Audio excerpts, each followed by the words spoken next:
Katiyakan sa anak punya datang, tampun ka ni Jesus isudalwa.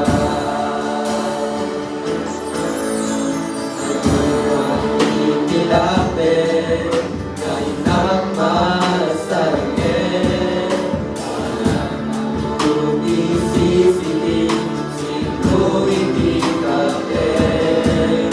Pinagpunan ni Jesus kanya agal sang agtuluyan. When pinagtupanawan, pinagtupay ang baybayan. Iba na,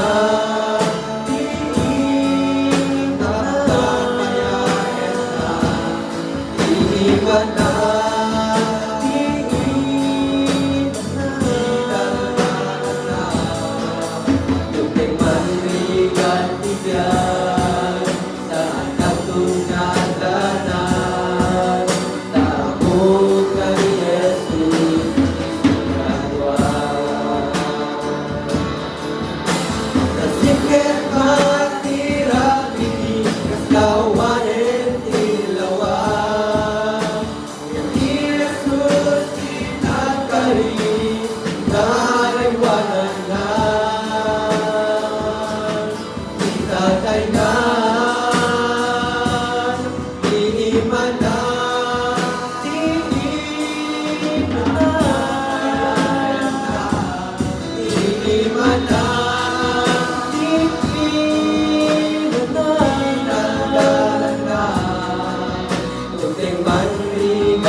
yung tempan ni katibyan sa nagdun nga tanan, taamon na ni Jesus isulawan. Taamon na ni Jesus